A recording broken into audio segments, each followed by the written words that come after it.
tentang pelayanan malaikat. Kemarin melalui kisah 2 Raja-Raja pasal 6 ayat 8 sampai 23, kita telah belajar betapa pentingnya kita berdoa. Oleh sebab itu, kita harus berjuang untuk berdoa. Amin. Karena apa? Karena kita tahu salah satu cara Tuhan untuk menolong kita itu adalah dengan doa. Saudara, maka kita perlu berjuang untuk berdoa. Hari ini saya akan ringkas, dan karena di sana ada malaikat, makanya saya ingin membahas tentang malaikat. Saya akan membacakannya bagi saudara-saudara semua tentang melihat yang tidak terlihat dengan doa. Saya ingin membaca ayat hanya 3 ayat depan saja. Saudara siap? Ayat 15 sampai ayat yang ke-17. Ketika pelayan abdi Allah bangun pagi-pagi dan pergi keluar, maka tampaklah suatu tentara dengan kuda dan kereta ada di sekeliling kota itu. Kota ini adalah kota Jotan, di mana Elisa dan abdinya yaitu Gehazi bertempat tinggal. Lalu berkatalah bujangnya itu kepadanya. Ini berkata kepada Nabi Elisa, celaka tuanku, apakah yang akan kita perbuat? Karena dilihat begitu rapatnya tentara Aram mengepung rumah Elisa, sehingga Gehazi begitu cerdas dan dia berkata, aduh celaka. Istilah yang mungkin umum, tamatlah riwayatnya Elisa sebagai seorang nabi. Sebab dia melihat begitu rata pengepungan yang terjadi di dalam kehidupan mereka. Jawab Nabi Elisa, jangan takut, sebab lebih banyak yang menyertai kita daripada yang menyertai mereka. Perkataan Elisa terhadap Gehazi ini adalah perkataan yang di luar nalar, saudara-saudara. Nah, kenapa Gehazi hanya melihat engkau Nabi Elisa dan saya Gehazi? Kita itu hanya berdua, saudara-saudara. Tapi nampaknya apa yang dilihat Gehazi itu tidak melihat apa yang dilihat oleh Elisa. Elisa melihat apa yang dilihat Gehazi, bahkan lebih daripada itu, saudara-saudara. Apa yang dilihat oleh Elisa dari yang melebihi apa yang dilihat oleh Gehazi. Ayat 17 menjelaskan, ya Tuhan, bukalah kiranya matanya supaya ia melihat. Maka Tuhan membuka mata bujang itu sehingga ia melihat. Tampaklah gunung itu penuh dengan kuda dan kereta berapi sekeliling Elisa, sekeliling rumah Elisa di kota Jotan. Jadi kita bisa melihat dengan jelas dari ayat ini bahwa apa yang dilihat oleh Gehazi itu tidak sama dengan apa yang dilihat oleh Elisa. Bukan karena yang Elisa itu nabi, saudara-saudara, tapi kalau kita melihat dengan lebih detail lagi, perbedaan penglihatan mereka itu ada di dalam doa. Ada. Jadi saudara, saya masih ingat namanya pendeta Dr. H.L. Sinduk, seorang yang begitu tekun berdoa. Dan kita juga pernah membaca kesaksian dokter, dulu namanya Paul, sekarang ganti sakti namanya David yang gitu, yang terkenal dengan doanya itu, saudara. Dan kita tahu apa yang dilihat oleh mereka itu berbeda dari kebanyakan orang Kristen. Kenapa? Karena mereka tekun untuk berdoa. Nah, salah satu hasil daripada doa adalah kita bisa melihat apa yang dikerjakan Allah. Bahkan saya bisa tegaskan apa yang sedang terjadi di kerajaan Allah. Kita bisa melihatnya kalau kita menyediakan diri, memberikan waktu untuk berdoa dengan sungguh-sungguh di hadapan Tuhan. Memang dalam kehidupan ini banyak permasalahan yang terjadi. Ya, seperti hari-hari ini, mungkin ketika kita mendengar cukup menakutkan. Karena corona bukan hanya seperti kita kayak terima undian.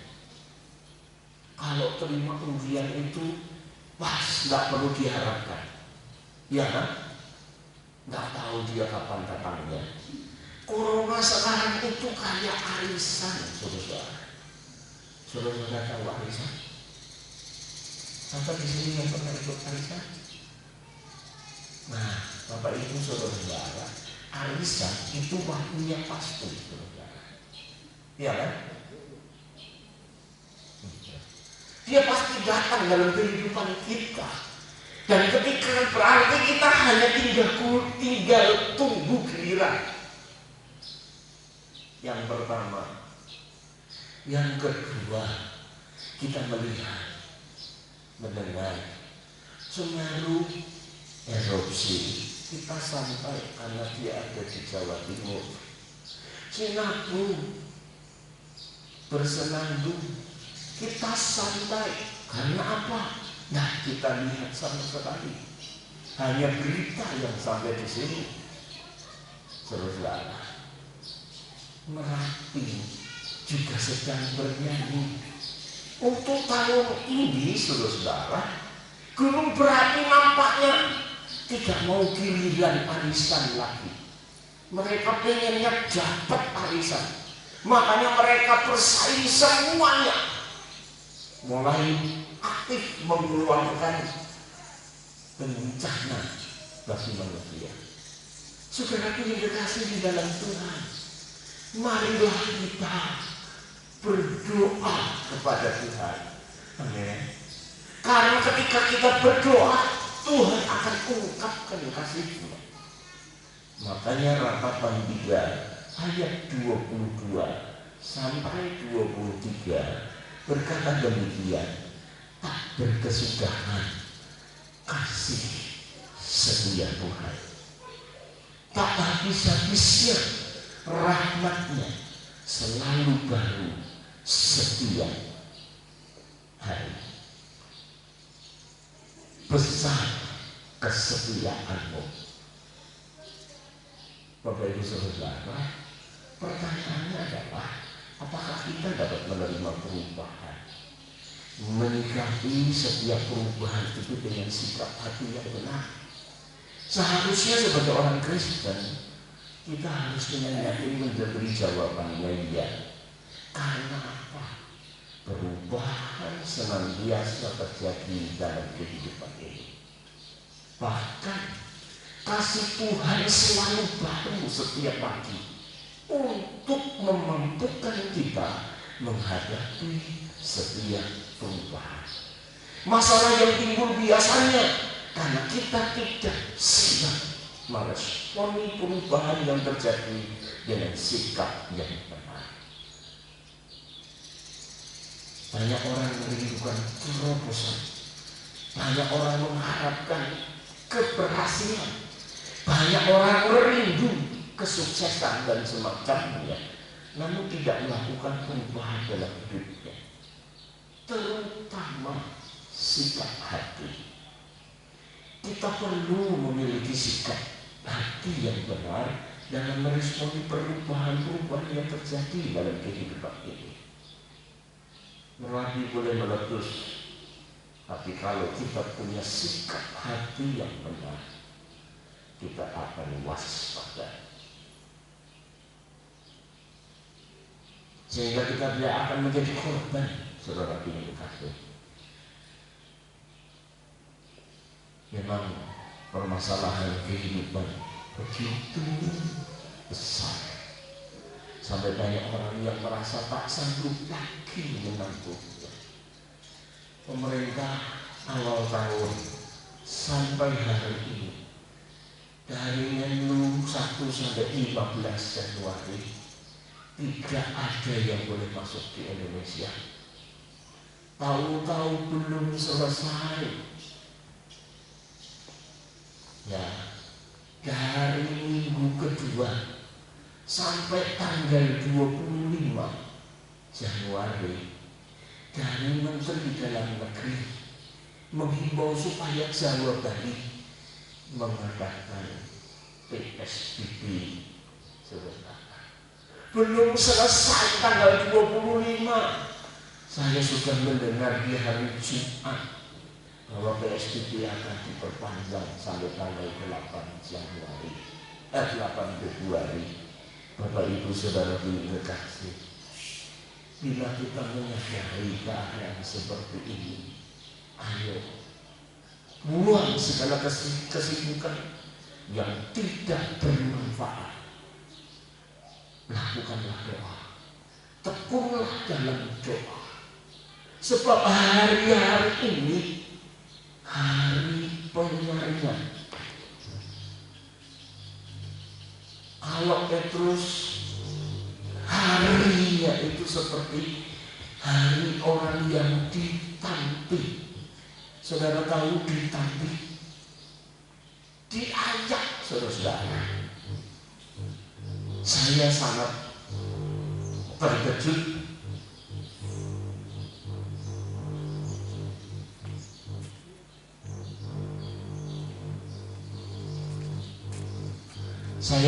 terkejut ketika mendengar Sekretaris Majelis Daerah Jateng itu dulu teman pengerja. Saya kenal beliau. Dia juga sudah jadi rektor, saudara. Katanya jam 10 pagi mereka masih ngobrol. Lewat itu kemudian dibawa ke rumah sakit. Jam 12 siang tahu-tahu sudah tidak ada.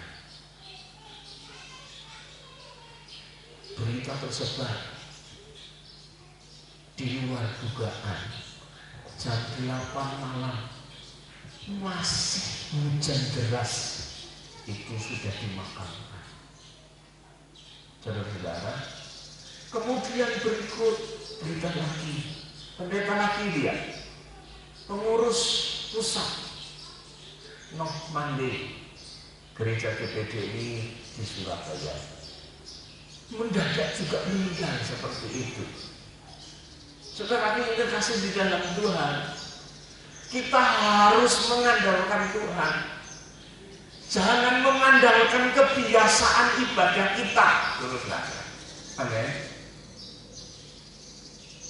Karena di luar dugaan, informasi yang saya dengar, itu pendeta GPDI saja itu sudah 100 lebih mereka pada mati karena kena coronavirus. Walaupun yang paling banyak pendeta GPI, saudara, karena mereka begitu berani.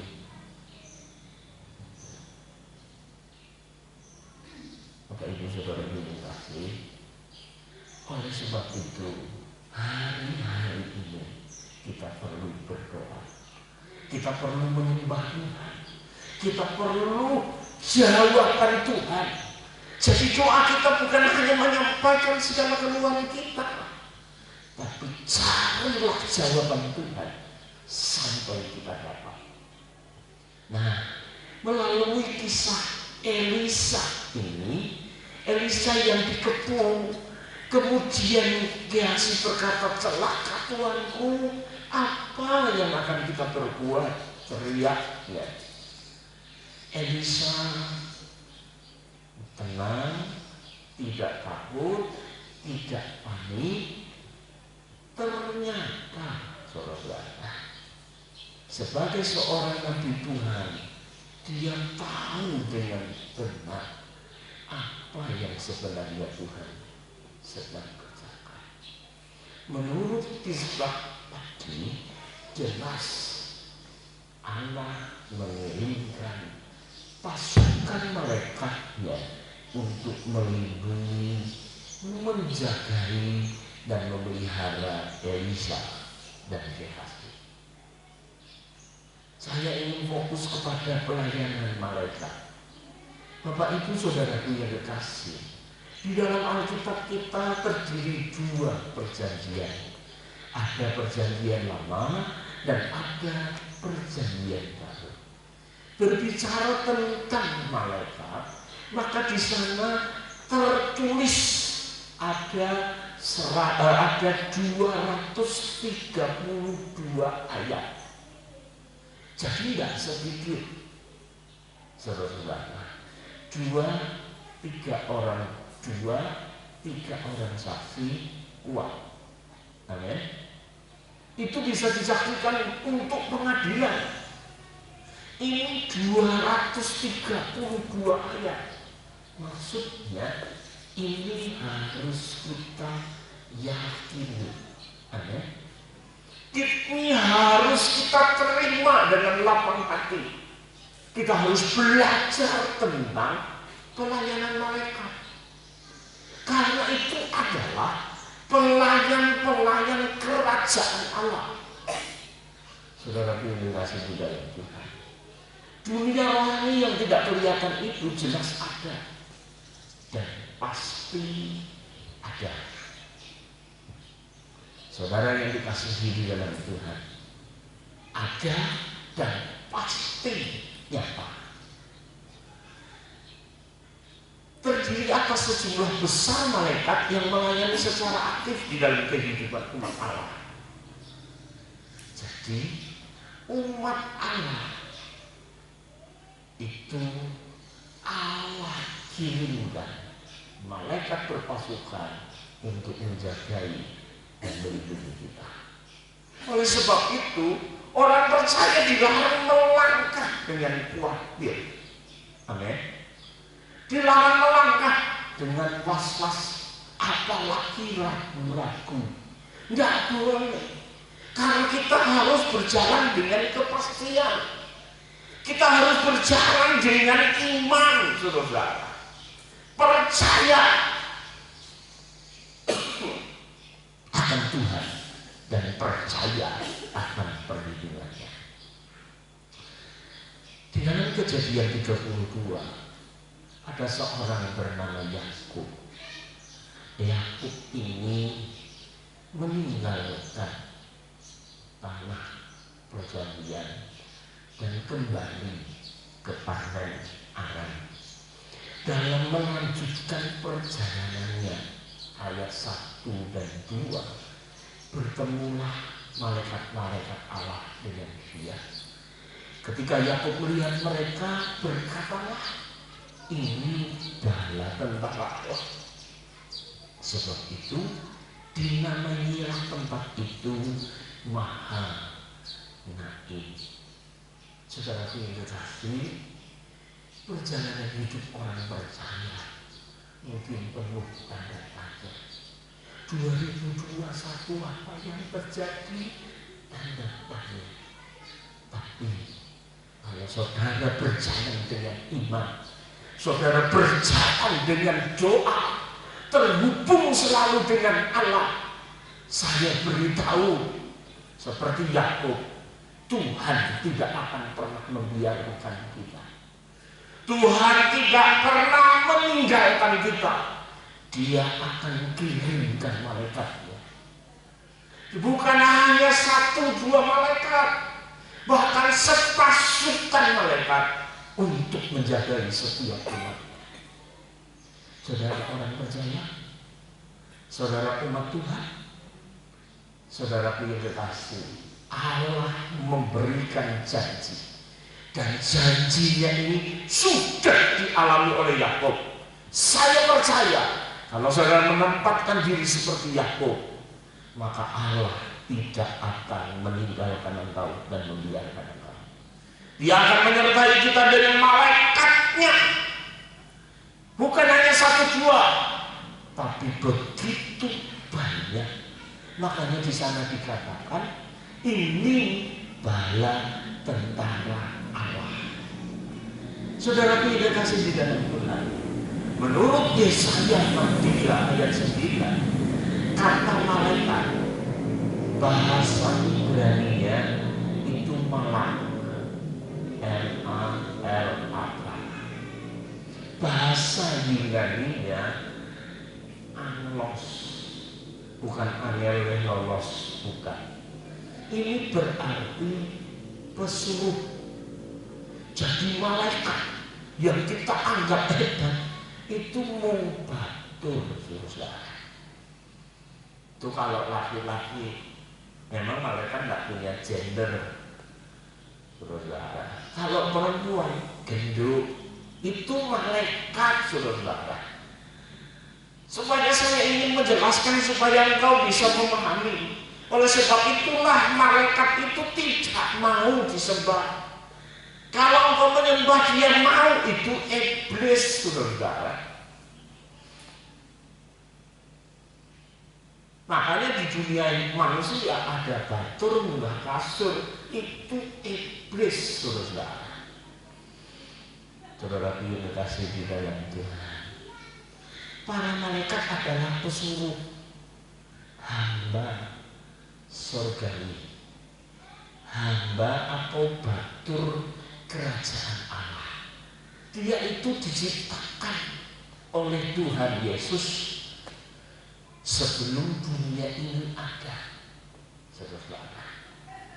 Karena Kolose 1 ayat 16, karena di dalam Dialah, di dalam Yesus telah diciptakan segala sesuatu.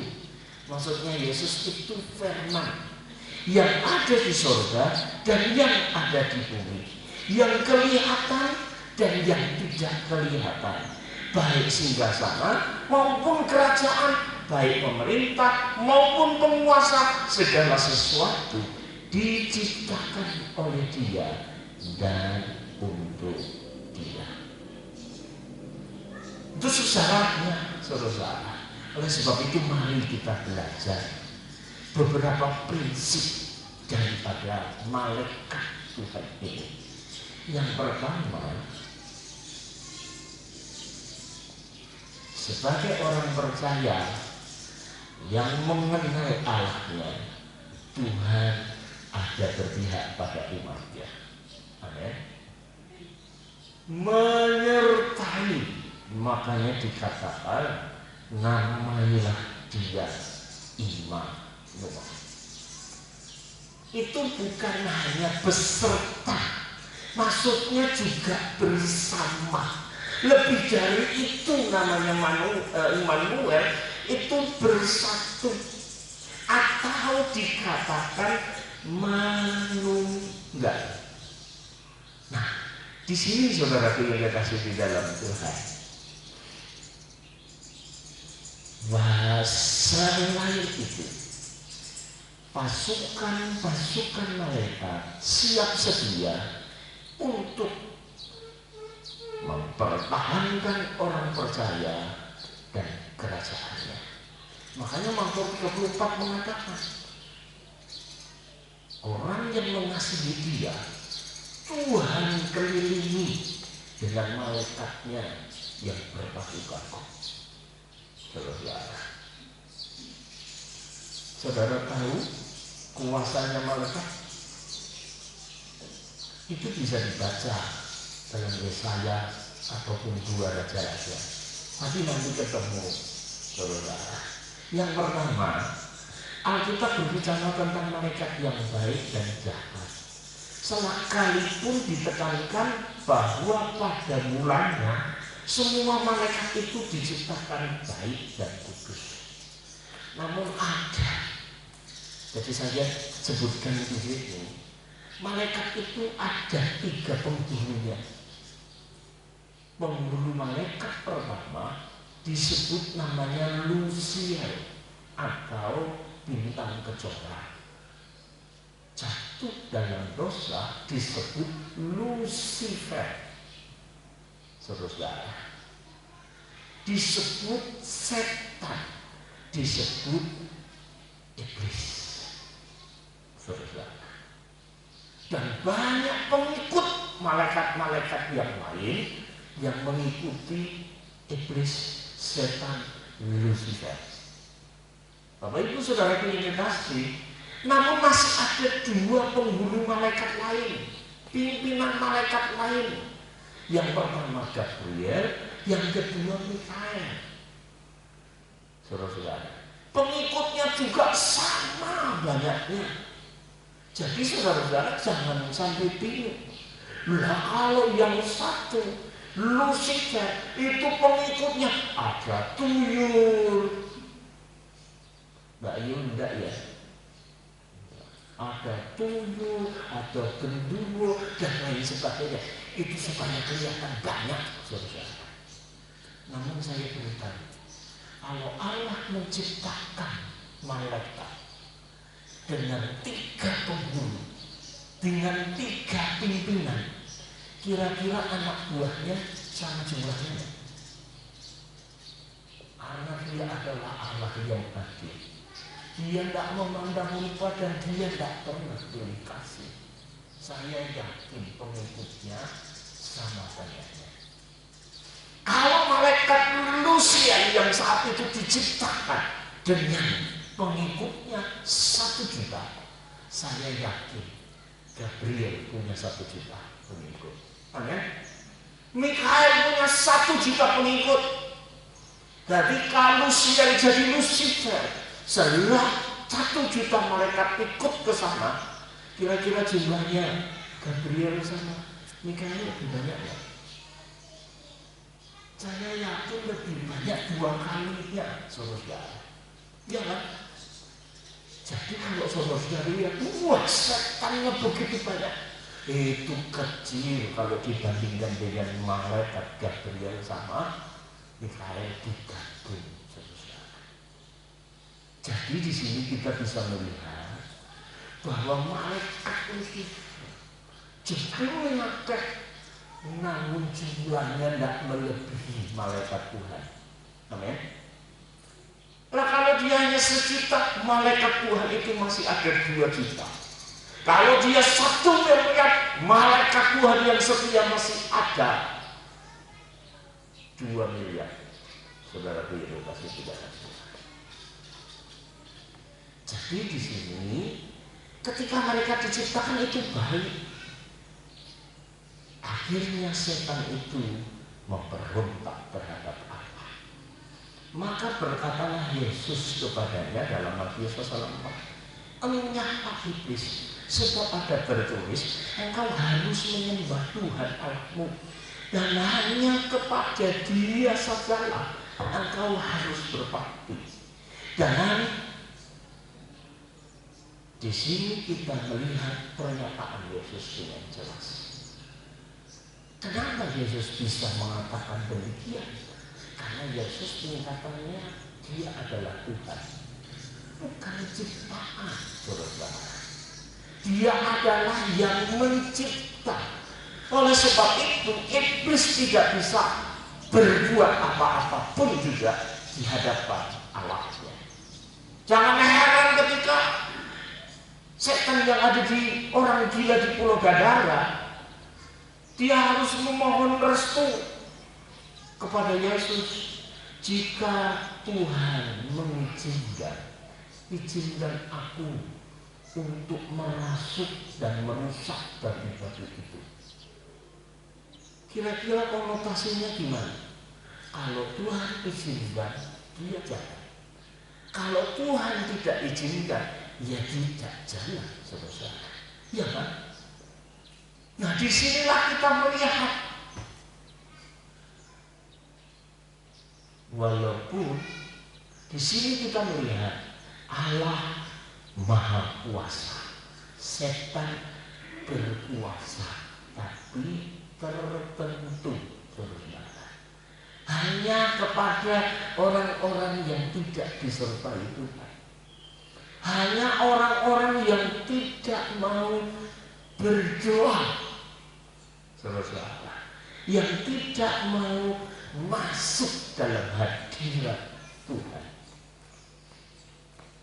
Setan itu meninggalkan kedudukan mereka semula sebagai hamba-hamba Allah, sehingga dengan demikian mereka kehilangan peranan surga mereka. Pastilah setan-setan dalam perjanjian baru adalah para malaikat yang sudah jatuh tadi. Makanya bisa Ayub ditanya, dari mana beredar-edar ke bumi? Nah, kenapa kok nggak sampai ke surga? Sudah diusir di sana. Makanya ketika kita berdoa sampai masuk ke surga, malaikat setan tidak bisa membuka rahasia kita. Dia hanya tahu apa yang sudah kita katakan dan apa yang kita sudah lakukan. Yang masih di dalam hati dia nggak tahu, saudara-saudara. Nah, oleh sebab itulah kita belajar memahami pelayanan malaikat ini. Yang kedua, Alkitab berbicara tentang rombongan malaikat baik yang sangat banyak.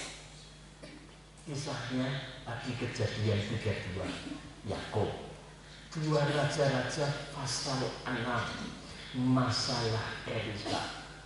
Saya tambahin lagi 1 dalam Lukas pasal 2. Maka beribu-ribu malaikat itu bernyanyi. Ya, peristiwa tentang pemberitaan kelahiran Yesus Kristus sebagai satu-satunya juru selamat yang lahir di muka bumi ini. Nah, Bapak Ibu saudaraku yang dikasih di dalam Tuhan, malaikat yang baik itu masih sangat amat banyak, saudara-saudara. Sekalipun hanya nama 2 malaikat yang disebutkan dalam Alkitab, yaitu Mikael dan Gabriel. Rupanya malaikat itu terbagi menurut tingkatan yang berbeda. Mikael disebut penghulu malaikat, maksudnya malaikat pemimpin yang memimpin. Saudara, kemudian ada Gabriel, itu juga pimpinan malaikat, saudara. Kemudian dalam Alkitab kita menemukan namanya serafim. Terus ada kerub, saudara. Itu tertulis di dalam Yesaya 6 ayat 2 tentang penglihatan Yesaya yang ada 6 sayap itu. Sayap pertama menutupi muka, sayap kedua untuk terbang, sayap ketiga jadi 3 pasang itu menutupi kaki. Nah, selain itu saudara-saudara, kerub itu tertulis dalam Yehezkiel 10 ayat 1 sampai 3. Para malaikat itu punya wibawa dan kuasa. Dan sejumlah besar malaikat merupakan roh-roh yang melayani dengan setia. Bapak Ibu saudara punya dikasih di dalam Tuhan, malaikat ini disediakan bagi setiap orang percaya. Supaya pelayanan malaikat terjadi, kita harus berdoa kepada Bapa di surga. Oleh perintah Allah, Dia akan menolong kita. Jadi Bapak Ibu saudara punya kekasih, janganlah kita takut karena malaikat jahat itu begitu banyak. Malaikat yang benar itu lebih banyak lagi.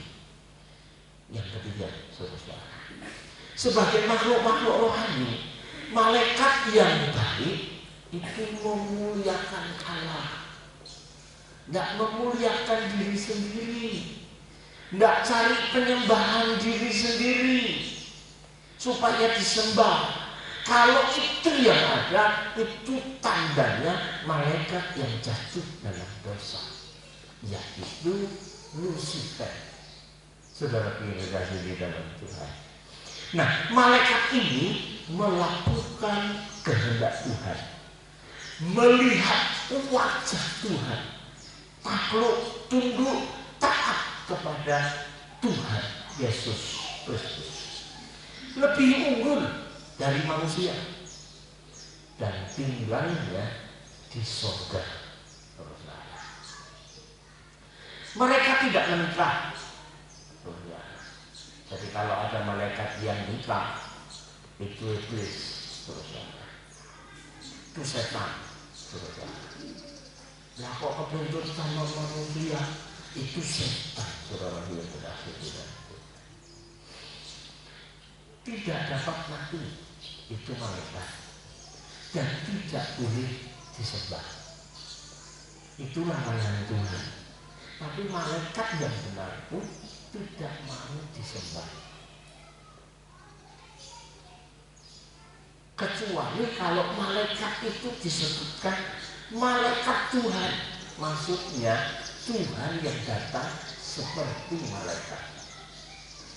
Saudara yang dikasih Tuhan, atau dia itu Tuhan sendiri.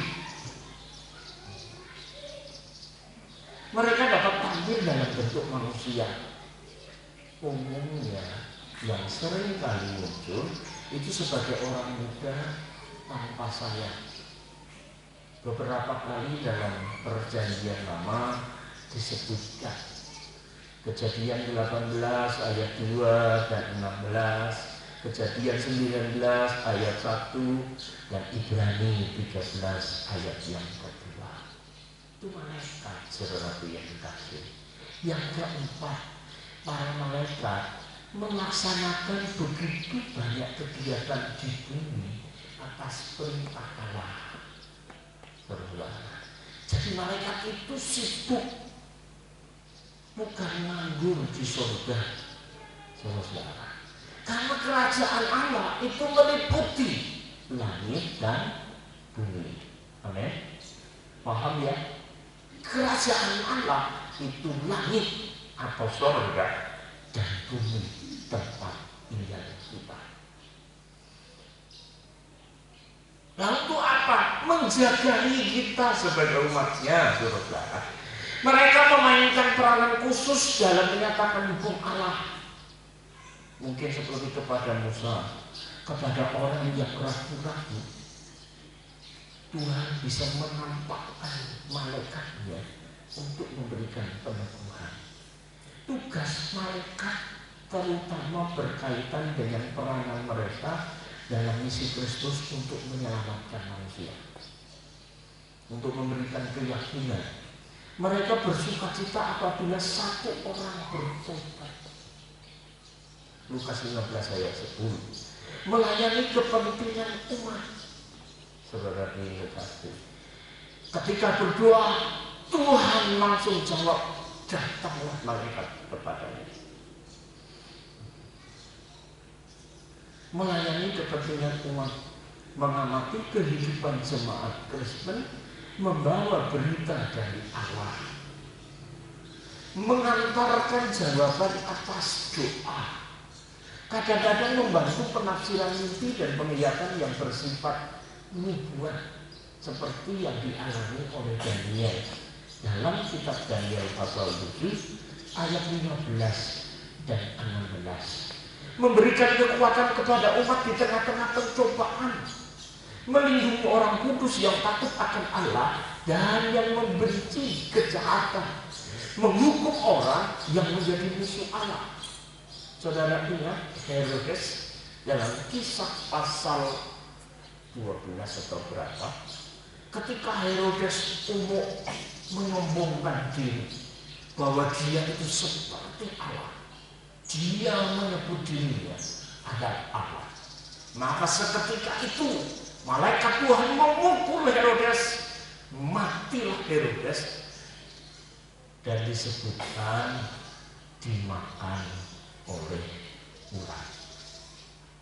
Saudara dikasih tidak. Jadi bila kita memahami hal-hal ini, saudara, kita tidak perlu ragu, jangan takut. Amin. Berjalanlah dengan iman dan berdoalah senantiasa. Tugas malaikat itu juga berperang melawan kuasa setan-setan. Makanya kesaksian mungkin seorang partnernya setan berusaha untuk menyerang orang percaya yang mengasihi Tuhan. Ya memang, kenapa? Malaikat Tuhan berpasukan menjagai orang-orang yang mengasihi Tuhan. Nah, oleh sebab itu bisa disebutkan juga malaikat ini membawa orang yang selamat itu ke surga, memelihara, saudara. Kemudian matilah orang miskin itu, lalu dibawa oleh malaikat-malaikat ke pangkuan Abraham. Itu tertulis dalam Lukas 16 ayat 22. Saudaraku yang dikasihi di dalam Tuhan, tugas malaikat yang kelima, saudara, selama terjadi peristiwa-peristiwa akhir zaman, di mana sekarang kita sedang mengalaminya, saudara, malaikat Tuhan begitu setia, gencar memelihara orang-orang yang mengasihinya. Bahkan saya melihat ada orang yang kena corona dijumpai oleh Tuhan, mati enggak, saudara. Jadi di sini kita bisa melihat, ya, malaikat itu pun tidak akan tinggal diam. Dia siap berperang menghadapi setan untuk memelihara dan menjaga kita. Para malaikat yang kudus melawan iblis dan pasukan setan-setan akan semakin meningkat dan bergeser. Para malaikat akan datang bersama dengan Kristus ketika ia kembali, kedatangan Kristus yang kedua, dan akan hadir dalam penghakiman seluruh umat manusia. Karena semua manusia itu dicatat apa yang selama dia lakukan di dunia ini. Jadi Bapak Ibu saudaraku yang dikasihi di dalam Tuhan, seandainya saja malaikat yang ada kuda dan berapi dari Tuhan berperang melawan pasukan, ada tiga ya, pasukan kereta, pasukan berkuda, dan pasukan yang jalan dari tentara Allah. Menurut kita menang mana? Menurut Elisa, dia pasti percaya dari malaikat Tuhan yang menang. Oke? Yang menang menurut daripada Gehazi itu juga malaikat Tuhan. Bapak Ibu saudaraku yang dikasihi, jadi kalau kita lihat dari hal ini, seandainya saja kedua pasukan itu bertempur, dengan mudah kita mengetahui hasil akhirnya, yakni siapa yang akan menjadi pemenangnya. Tentu malaikat Tuhan. Dia bertempur tidak akan mati, saudara. Manusia itu pasti mati. Oleh sebab itu jelas. Namun saya ingin menegaskan dalam 2 Raja-Raja pasal 19 ayat 35 mengatakan demikian. Maka pada malam itu keluarlah malaikat Tuhan, lalu dibunuhnya 185.000 orang di perkemahan Asyur. Keesokan harinya pagi-pagi tampaklah semuanya bangkai orang-orang mati belaka. Ini sampai diulang dari Yesaya 37 ayat 36. Bunyinya sama persis, Jadi di sini menegaskan kemampuan daripada malaikat untuk berperang. Amin. Semalam 185.000 pasukan dihabisi. Jadi kalau saudara-saudara percaya kepada Yesus Kristus namun masih ragu, itu sangat keterlaluan. Masih merasa takut, sangat keterlaluan. Lewat kuburan deg-degan biasa, saudara. Tapi kalau sampai rasa takut ada, itu keterlaluan. Kenapa? Kamu tidak tahu Tuhanmu. Kamu tidak percaya siapakah Yesus itu. Yesus pernah ketika ditangkap, dia berkata, dan kemudian Markus memotong telinga dari utusan imam besar. Tuhan berkata, stop, tidak boleh, jangan kau bermain pedang, karena kau akan kena pedang. Telinganya diambil, pasang kembali. Dan dia berkata, apakah aku tidak bisa memanggil pasukan malaikat untuk melindungi ini? Jadi saudara pilih kasih di dalam Tuhan, malaikat Allah itu diutus untukmu, untukku. Amin. Jangan takut, jangan khawatir. Baru hujan gerimis, takut, sakit. Saudara pilih kasih di dalam Tuhan, malaikat Tuhan mampu menjagai dan melindungi kita. Ada orang yang tidak mau puasa, kenapa? Mampu nanti sakit. Saudara, kalau engkau dengar firman Allah, percaya kepada Yesus, puasa, saya yakin mahmu tidak akan kumat, engkau akan sembuh dari kumat. Dari kumat, dari mati. Saudara yang kasih di dalam Tuhan, Mazmur 34 ayat yang ke-8. Malaikat Tuhan berkemah di sekeliling orang-orang yang takut akan Dia, lalu meluputkan mereka.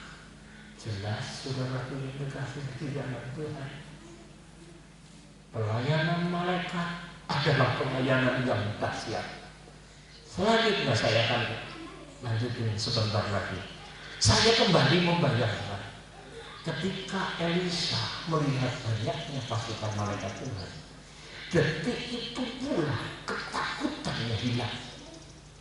Rupanya inilah rahasia hidup Nabi Elisa.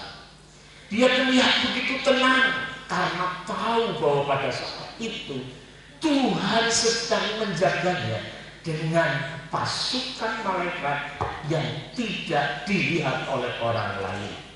Hanya Dia, saudara pilih kasih. Apa yang dilakukan Elisa? Ini sebenarnya dituliskan di dalam kitab Mazmur karangan Daud yang mengatakan demikian. Sekalipun tentara berkemah mengepung aku, tidak takut hatiku.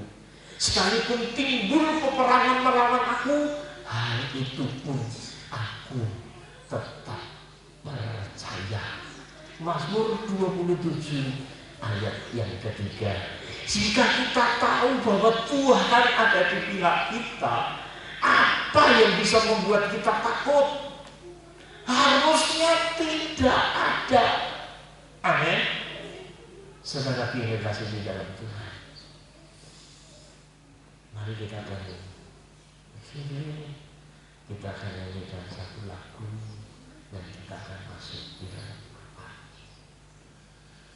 Besok saya akan lanjutkan penjelasan tentang malaikat ini lebih dalam lagi dan tentang doa.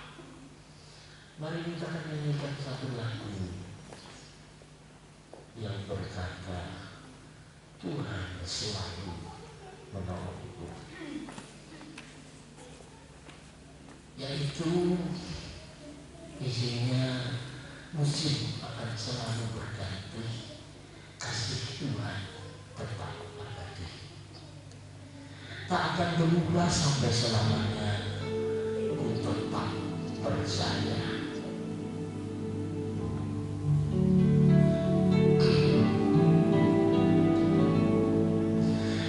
Musim akan selalu berganti, kasih Tuhan tetap abadi.